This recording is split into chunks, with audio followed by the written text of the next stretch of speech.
C'est mon beau-père qui s'est proposé de m'accompagner à la piscine. Je suis dans le bassin, il y a je ne sais combien de personnes autour de moi et dans le bassin. Tout le monde jouait, ça rigolait. Et en fait, personne ne voyait que j'étais en train de me faire violer devant tout le monde, quoi. Je suis l'esclave de ma mère et en même temps, je suis la marionnette, la poupée, l'esclave sexuelle de mon beau-père. Je pense qu'à partir de ce moment-là, l'envie de mourir ne me quitte pas pendant plusieurs années. Je vivais avec ma grande sœur qui a 5 ans plus que moi, qui est ma demi-sœur. On n'a pas le même père toutes les deux. Et depuis toujours, en fait, on a grandi dans un contexte violent. Ma mère a eu beaucoup d'hommes dans sa vie, donc on avait beaucoup de beaux-pères, beaucoup de passages.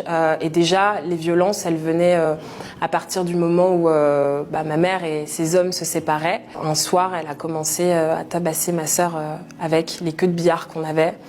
Mais tabasser vraiment très, très, très violemment. Donc ma sœur, elle s'est retrouvée... Enfin, moi, je pleurais. J'arrêtais pas de lui demander d'arrêter. Plus je lui demandais d'arrêter, plus elle s'énervait contre moi. Donc j'avais vraiment pas le choix que d'être témoin de cette scène-là. Elle s'est retrouvée ensanglantée de la tête aux pieds.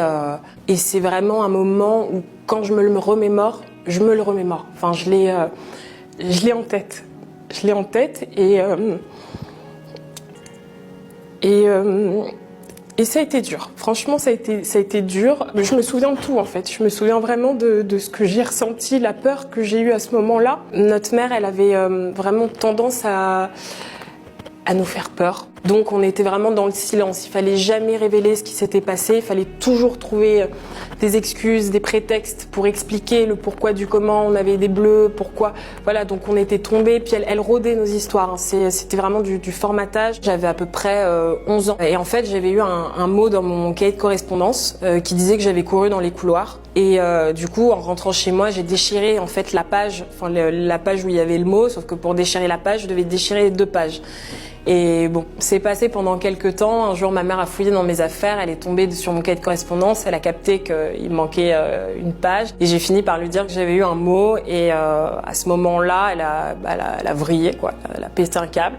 Donc elle a pris une chaise. Avec la chaise, elle a commencé à me tabasser. Mais vraiment, donc là, elle me tapait la tête, mais violemment. C'était bam, bam, bam.